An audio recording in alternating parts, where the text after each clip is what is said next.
Hello and welcome to Dad and Swebb Talk Sports. I'm Swebb. And I'm Dad. And we are the dad and daughter duo talking about all of our favorite sports moments from the week. Dad, how are you? Okay, Swebb. Okay, for a person who was on a plane most of the day, okay.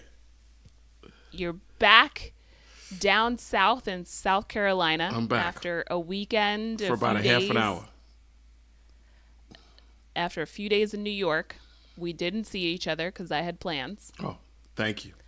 But luckily you have other friends. Now, I like this shirt that you're rocking. Yep. How are you holding up since you lost your dream job? I couldn't believe that. I thought I was getting ready to interview for the job as the GM of the North Carolina basketball team. And I get a text when I'm in the airport this morning that they hired someone. So let's dive into it because... Oh, man. I had my heart set on that job. I know. I was upset for you. We've been talking endlessly about how UNC is not that good this year, mainly because they're still doing the things the way that college basketball teams used to do them in the past, which is different than the environment of college sports now, being able to have money to recruit the right players, but also to utilize the transfer portal and utilize a fund of money that can go towards NIL, name, image, and likeness, that we've talked about before, that will attract players from other schools that are transferring. So Carolina was living in the past, only focused on the name of the school, name recognition, and Carolina blue skies. And meanwhile, every school in the Southeastern Conference had picked up all of the good transfers, including guys who grew up in the Raleigh-Durham Research Triangle area, the Raleigh-Durham Chapel Hill Triangle. So Hubert Davis said, it's time to get a GM. Is a few years late to the game, but we're glad that he's finally decided to come to the party in the third quarter. So today, Monday, UNC announces that Jim Tanner, longtime NBA agent, is now the general manager of the UNC Tar Heels basketball team. And man, before they announced him, I thought you had a real shot, Dad. I did, Swebb. Come on. I go way back, all the way to 1968 with this program. I know everything, go way back. All the ins and outs of the program. You know all the ins and outs. You're obviously watching tape of high school players that Carolina has their eye on or that have signed to come to Carolina. You've been doing that for years, for as long as I've known you.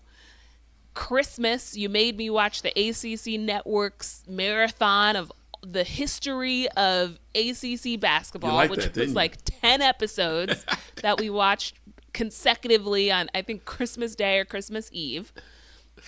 You recorded everything, and then you wanted to watch it all over again. Like, you lived through parts of it. I lived through a lot of that.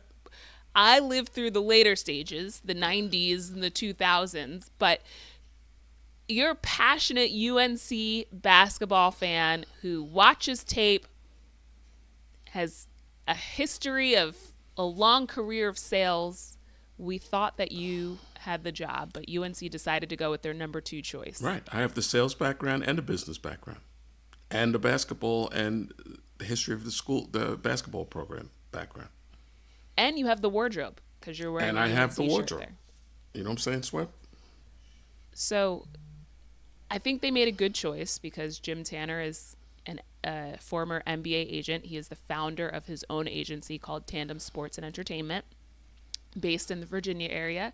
But he has represented numerous NBA players, including UNC, former UNC players, and he is a UNC grad. And he's represented over 17 Carolina players that went to the NBA over the years. So he has all the contacts and he knows. It's a shame that this is what college sports has come to, where you have to hire professional agents to get players and you have to open up your checkbook big and start paying kids from the time they're in high school to get plays. This is, I'll tell you, I don't like this at all. So I was thinking about this because we knew we were recording today. It's a Tuesday night. And UNC played last night. They come off this win against Florida State at FSU. So they are now 18-11 this year, 11-6 in the ACC. They are firmly on the bubble. They have 3 more games left. NC State, or no, they just had the wins against NC State, UVA, and Florida State. They have University of Miami, my alma mater, on Saturday. Then next Tuesday they have Virginia Tech, who's 12-15. Miami has 6 wins. I think they're like 6-21. So 2 winnable games there. And then they have their regular season close against Duke, who's the number 2 team in the country. Yep. As of the latest rankings. The number 2 team in the country. And that's at home. That's at home. That's in Chapel Hill. But Duke blew them out last time, a month ago, at Duke. Now, I said this last week. I said, and I can do enough mental gymnastics with this team to figure out a way for them to get into the NCAA tournament. I said if they win out, that does require beating Duke. But if they win these other games against teams that have losing records, are below them in the ACC standings, now they could be going into the ACC tournament at 21-11. This win against Duke is huge because with Duke being the number 2 team in the country, they're 1-10 against quad 1 teams, which is essentially the top teams in the nation. So to have a second win against one of the top teams in the country helps boost their resume more so than obviously these wins against these teams with losing records. But then if they can go deep into the ACC tournament to maybe the semifinals or further, now they're in. So if they play and they win, they're in. Tall task against Duke, who already blew them out. Tall task against Duke with a team that has limited size, although they've been going with a bigger lineup of late. Yeah, a bigger lineup for them, but not as big as. But they beat Florida State last night and out-rebounded them by a lot. And they're the second biggest team in the whole country. They're just playing a lot harder, and more guys are chipping in on the offensive end, and they're playing tremendous defense. Well, not tremendous. They're playing decent defense, and that's why they're winning. And when the games get closer at the end of some of these games where earlier in the season the wins were sliding away from them, they're digging in, getting gritty, and doing what they got to do to win these games. That's the difference. Monday night against FSU, they build a lead. FSU starts to scratch and claw their way back into that lead. Earlier in the season, UNC probably would have lost that game on a buzzer beater in the last 5 to 10 seconds of the game. Right. Just letting teams back in. It's unfortunate now that they're in this situation that they essentially have to win out to get into the NCAA tournament because they missed a bunch of opportunities against good teams that top in the nation that they just let hang around, and eventually they came back and won in the last couple seconds to a minute of game time. So it's unfortunate, but it does make for an exciting last few weeks of the season. Yep. They got to win their next 2 games and do the best they can against Duke, and then go to the ACC tournament, see if they can win a game or 2, and they'll probably get in. I think they need to at least get to the semifinals. If they don't beat Duke, they have to probably get to the finals. So it's going to be tough because there are a lot of teams that have similar records that are in stronger conferences. Although UNC, not I guess by UNC standards, but they do have a pretty good conference record. They're 11-6. I think they're like number 5 in the ACC. And about 5 of their losses were the top 10 teams, and some of those losses were by just a few points. So it hasn't been as bad as it's looked. Right.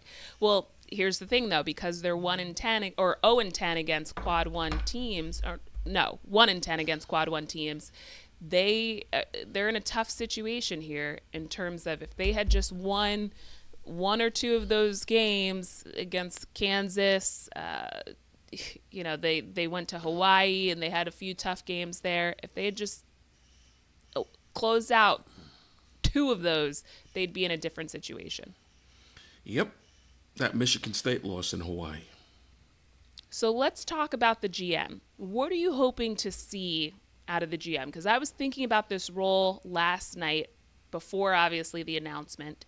And I have a few thoughts, but I'd love to hear what you're hoping for out of this role. Well, you got to be realistic. It's a business, okay? So you got to treat it like a business. You got to get as much funding and get a very big budget and go out and find the best players that fit. You don't want to just get somebody that's real good and he comes in and he's a knucklehead, that fit with what you're trying to do, and sit them down, present a financial picture to these kids, and close the deal. I agree with you. It is That's a business. what you got to do. It's that simple. I hate to say that's what college sports has come to, but that's what college sports has come to. I think money is going to be important, right? It's like building a roster, no different than in professional sports. This is the going rate for a 5-star recruit, your top recruits. These are the holes that we need to fill. This is the going rate for each position and relatively where they are in terms of their ranking, their high school ranking in the country. And then you kind of slot people in and figure out how to make the right roster. I think character obviously is still important. UNC is a good school when it comes to academics, so you want to make sure you've got high character and good, relatively good students. This isn't Harvard. But I think you also have to show these guys, besides the money that we can give you to come to UNC initially, you have to show them a path forward for however long they're a student and a member of this basketball team. So you've got to be able to show them. And I'm sure Jim Tanner has this. He's already got the vision, obviously. He created his own sports agency, so he's got vast experience in this. But just for some of these folks, as we're trying to figure out, like, what does a GM do in college basketball? Not only is it about money to secure those players to actually enroll and sign their letter of intent to come to the school, but now you've got to show them, okay, while you're here, there are going to be additional opportunities. We're going to give you the financial literacy opportunities to understand how to invest the money that you have. We're going to get to know you as a person. What are your interests? What are some of your hobbies? So that we can figure out maybe some of the right brands for you that could be potential partnerships that you can do. So now you're partnering, and this is my world, right? So now, and it's as simple as there was this guy on the LSU football team a few years back who used to ride horses. Like, is there a partnership that you can do with a local horse stable or something like that, right? When it comes to that specific player. There have been guys with the last name Bacon. Could there be an Oscar Mayer partnership in their future? Or a Mayo? Could there be a Hellman's partnership in their future? Some things like that. Now, not everyone's going to have a name that's relevant, but what are some of your interests? Are you interested in music? Do you play a lot of video games? Do you like cartoons? Do you like clothes? Whatever it might be. Okay, so how do we now figure out and build your brand? Obviously, a good brand starts from you being a good person, right? Like, you're going to have to be a role model and you're an ambassador to not only the team and the program, but also to the school. So it starts from you being a good person and a good player. Obviously, if the team is playing well and you're playing well, there are going to be additional doors that open up for you, right? But how do we figure out how to give you this path? Everyone's goal is to get to the NBA. Not everyone will get to the NBA, and some people may get to the NBA and only have a taste of it for like 1 or 2 seasons, and then they're in the G League. So how do we set you up to build your personal brand that also fits in well with the team and with the program and with the school and the rich history there? And then how do we set you up to, whether you leave after a year, whether you leave after 4 years and you graduate, how do we set you up to leave here financially stable? and able to catapult that brand into future opportunities and a future business for you that you will have to nurture. You will have to do some work here, but we're going to set you up. That's what I'd like to see Jim Tanner and his team communicate and build out for all of the players. I'm proud of you, Swebb. You sound like me talking. When you learn all this stuff. I've been doing this. I've had a career in sports working for a bunch of teams. I work with a number of brands that are interested in partnerships, and I speak to heads of marketing and VPs of marketing, CMOs, and they need to know why they're spending their money with a specific team or a player or an event. And so that is something that the players also need to understand. It takes time to understand these things, but if you can show, hey, this is what we're going to get you in the door. But every other school, all the top 20 programs have relatively similar funds.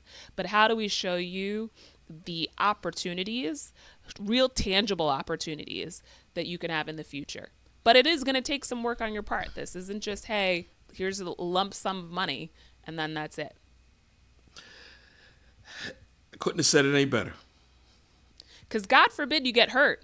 Oh. Now, granted, in the NBA, there are guaranteed contracts, but God forbid you get hurt, and what you thought was a 15-year career, now you're back to square one. Now, you might have millions of dollars to show for your name through maybe one or two of your initial contracts, but if we can also set you up so, like, this is your brand, these are some future business opportunities that you can continue to nurture and grow. That's a good future and what to these make. guys have to understand, every year there's 60 draft picks in the NBA. So out of all the kids that are playing college basketball and playing in foreign countries, Europe, Asia, Latin America, all these kids in the world, there's only 60 players drafted. And there's first-round picks that don't even make the team wind up in the G League, which is the minor leagues. So there's no guarantee you're going to make big money. And even if you're drafted in the first round, there's a salary structure. So they don't get like $200 million coming out of out of college. They might make, depending on where you're drafted, first, 10th, 15th, they might get just 3 or 4, 5 million, 6 million. That's it. That's it? Yeah, because half of it goes in taxes. And then, depending on what state you're playing in, then you got state income taxes. And then you got to pay your agent a certain percentage. Not that much money left. And if you're immature and you just want fancy cars and fancy jewelry, money's gone. It can go real quick. It goes real quick. Where'd that go? Yeah. And then you get a knee injury and you're out. Now you have nothing. Right. So some guys are stars in high school and they step a foot on campus and they end up not being what they were in high school. The same thing happens for guys who are stars in college. They end up getting drafted or they sign with the team, or they end up going undrafted and they sign with the team, and you might not have the career. Most likely you won't have the career that you wished and dreamed and hoped for. Right. Right. The probability is higher that you might just play in the league for a few years, make some good money, more than the average person, but you're likely not going to be the LeBron James or the Kevin Durant of the NBA. No, those guys come along once in a generation. Right.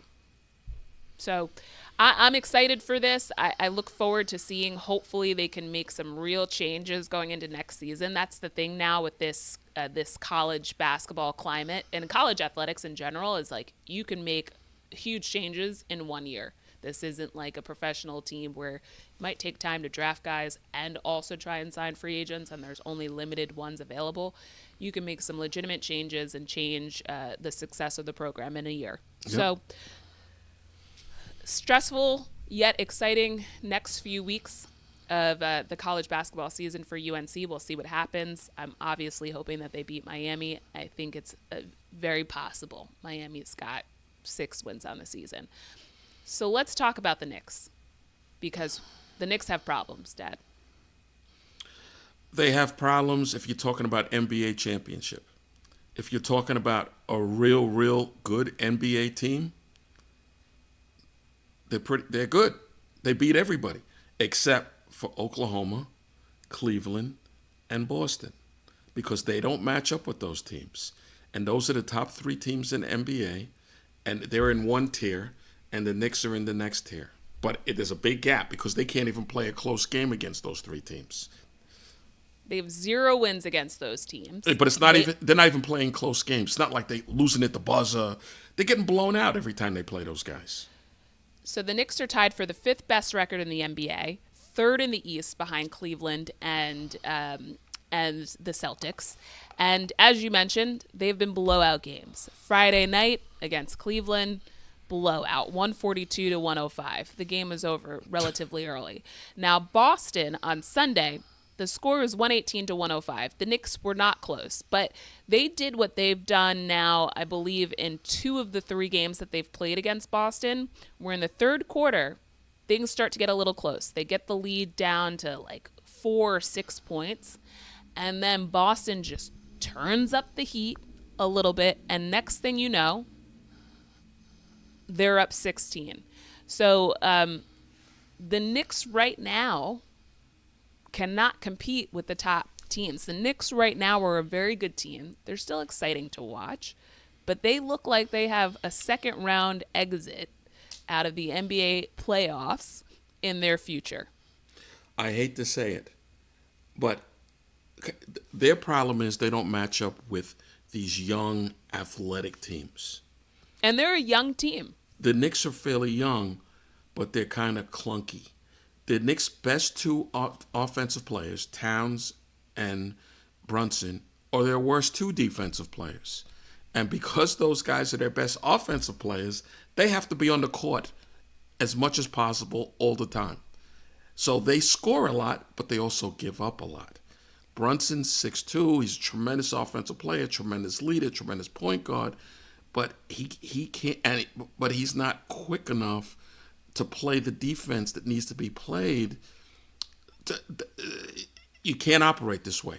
Okay, now when you look at Oklahoma City, you look at Boston, you look at Cleveland, they have a lot of size. They have a lot of lanky, even at the guard positions and the forward positions, they have a lot of 6'6", 6'8", 6'9" guys that are athletic, quick, great lateral movement. That's what they have. The Knicks don't have that. So the score, and then they have, on those guys can also handle the ball and they can also shoot. So that's why the games aren't close.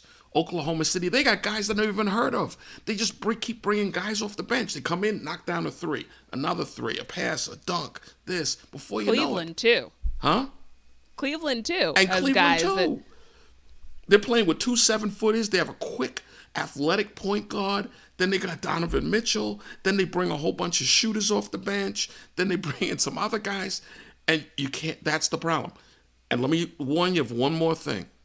There's other teams that right now the Knicks have been beating, like Detroit, like some of these other teams, Minnesota, some of these teams that they've been beating, but they've been Chicago, Atlanta. Atlanta's played them very tough. Okay, but they've beat them, but they're playing close games. But these teams also have really good athletic young players. They don't have as much experience, so the Knicks are kind of nudging them out. But by the time the playoffs come around, those teams have a little more experience, and the pressure's not going to be on those young kids. The pressure's going to be on the Knicks because they're not going to want to lose to those guys. And those are the kind of teams they have to play in the first round. Then if you get by them, then you're going to have to play either Boston or Cleveland. Then if you get by them, you have to play Boston or Cleveland. And then you go on to the West. So it's a tall task. This summer, they're going to have to do some work on this roster. It is difficult because, as you mentioned, Karl Anthony Towns and Jalen Brunson, not the strongest defenders, which makes it tough, but they're the primary scorers. And we've talked about this before. The Knicks don't have a consistent third scorer. So you're heavily relying on Brunson and Towns. And then you've got OG Anunoby making $40 million a year. He's not an offensive player typically, although he can hit the open shots. Who's not that legitimate third scorer. You hope that Mikal Bridges has a better game to be that third scorer, but he's very inconsistent against the best teams. So the score gets completely out of reach in like the first quarter because they give up like 40 points in the quarter and they can barely score. Just looking at a few stats here, against Boston, Mikal Bridges only averaging 13 points, 13.7 points. Against Cleveland, he's averaging 16.5 in 2 games. But if you think about that, Jalen Brunson's averaging 23.5 against Cleveland. Karl Anthony Towns averaging 18 against Cleveland. Against Boston, Jalen Brunson's averaging 27 points. So they've got problems. How many points is Towns averaging against Towns is averaging 15 points. Right. So complete. Meanwhile, and they got Tatum, who's 6'8", Brown, who's 6'6", 6'7". Both of them are like, they can handle the ball like guards. They can shoot the ball from 3. They can get to the basket. They can do everything. They can rebound. They can pass. Then they got Holiday, who's an excellent point guard, and he's kind of big. He's probably like 6'3", 6'4". And then they have White, who's another point guard playing the shooting guard, and he's like 6'4", 6'5" maybe, and he's a tremendous shooter. Then they got Porzingis, who's 7-something, shooting threes. Hasn't even played every game. And then they get the other guy, Hofford. Yeah, knocking down threes from the corner, rebounding. To put those numbers into perspective, And then they bring Jalen a Brunson, few shooters off the bench, and Pritchard and the other guy, Hauser. To put those numbers into perspective, Jalen Brunson averaging 26 points on the game. So he's around his average when he's playing against Boston. Karl Anthony Towns is averaging 25 points per game, 24.8. So way under his average when he's playing against Cleveland and Boston. Also part of the problem. Mikal Bridges averaging 17.5 points per game. So he's a little bit under his average when it comes to Boston. But also that game against Boston, he scored a few points in the last 2 minutes of the game when they were down by 20. So it's tough. The Knicks, now they will be getting Mitchell Robinson back. I think he is a game time decision he's been upgraded in terms of his status, but he's not an offensive player. Now he will help with defense, but they need to find some consistency in that third option. I'd like to see them maybe tinker around with the lineup and play Miles McBride a little bit more with the starters, because he can play defense and he's quick enough to stay with guys. Right. And he can hit shots. He can drive to the basket. He can facilitate the offense really well. So I was hoping we knew we would learn a lot this past weekend from these games. And what we've learned is that the Knicks have problems against the best teams. And so that excitement, the enthusiasm around the team gets tempered a lot when you can't compete against the best teams. They still have a little over a month left to the season, but I just don't see a way that they'll be competing with OKC, Cleveland, and Boston in a 7-game series. Right. And they don't have first-round pick because they traded like 4 first-round picks for Bridges, and they traded some more first-round picks for Towns. And they don't have any salary cap space because they're right at the top. So they're going to have to make a trade. They're going to have to trade one of these high-priced guys to see what they can get. But they're going to, and they know it. They everything we're talking about, they know. Right. Everyone knows it. Everyone knows it. So, Dad. Yes. Are you going to start growing out your beard? No. Growing out my beard. Where'd that come from? The Yankees have announced that they are allowing their players, for the first time, I think, since the 70s, grow out beards. Yeah. Facial hair is now allowed. They used to allow you to have a clean mustache, but now they're allowing beards. What are your thoughts on this, Dad? Well, I'm a traditionalist, so I wasn't, I couldn't believe that this is what we're talking about. Players should be concentrating on winning games. They shouldn't be interested in hairdos or beards or anything else, or jewelry. Go win games. I like the old rule of no facial hair. I don't think Yeah, that I like this that one, too. We'll see. We'll see how far it goes and who comes to Yankee Stadium looking like, what's the guy on Philly? Marsh? No, they're not going to do that. They said They're not letting people be... the rule is well-groomed beards. Right. Not You can't go out there looking like Chewbacca.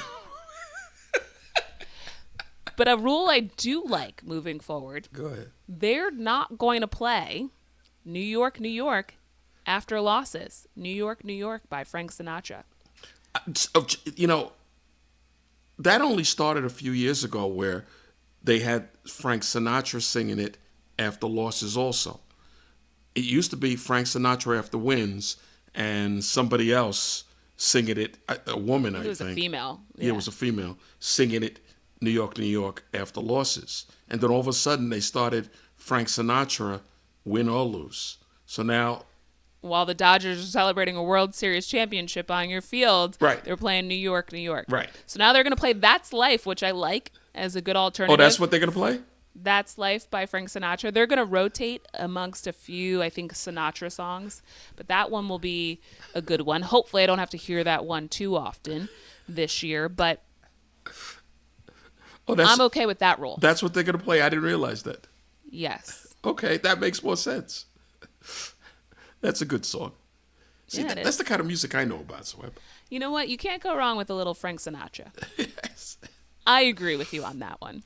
So, Dad, what are you looking forward to this week? This week? I'm going to see you a little bit this weekend. I'm going to see you again I'm going to see you in New York this weekend. Mm-hmm.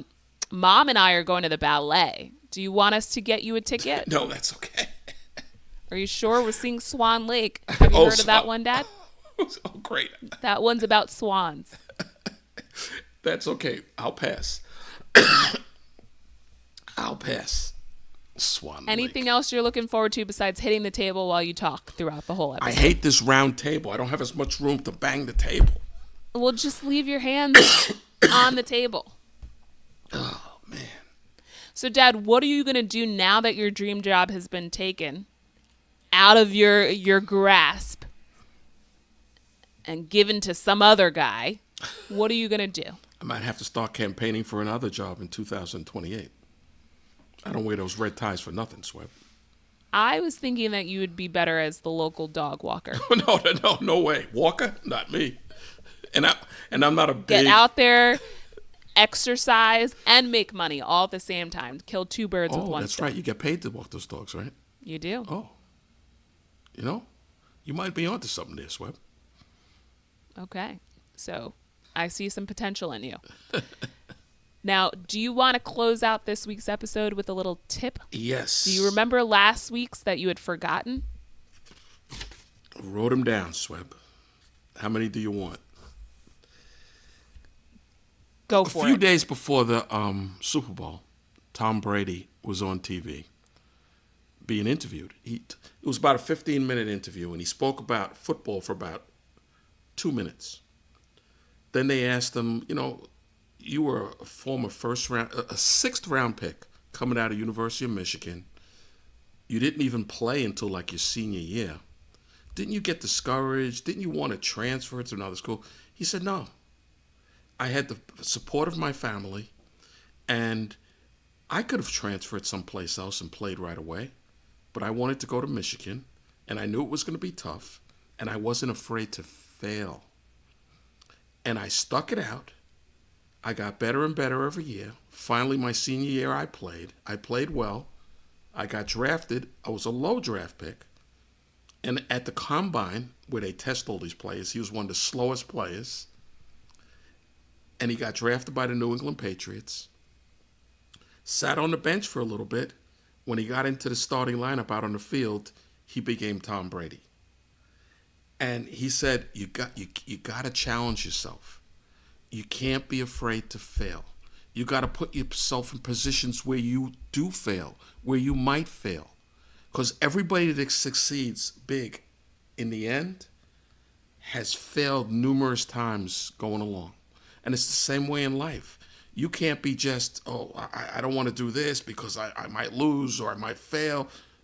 You got to go for it. You got to go for it and not get discouraged as you're hitting all these bumps in the road going on. So many people get discouraged and quit before they get a chance to reach the finish line. And if you quit before you reach the finish line, you'll never win. You got to keep going and keep having the belief in yourself that you will win one day, as long as you work hard and as long as you have a positive attitude and you keep striving for your goals. That's my tip of the week, Swebb. That was the best one that you've given in all 51 episodes. I got another good one next week, too. Well, I look forward to it. Hold on to that one until next week. We want people to really just marinate on what you just dropped onto their plate. That concludes this week's episode of Dad and Swebb Talk Sports. Be sure to follow us at Dad and Swebb on Instagram and X, and subscribe on YouTube and Rumble, and share this episode with a friend. We will see you next week. So long. Thank you for tuning in to Dad and Swebb Talk Sports, the show where we cover all of our favorite sports moments from the past week. Don't forget to subscribe on YouTube and Rumble, and follow us at Dad and Swebb on Instagram and X. See you next week.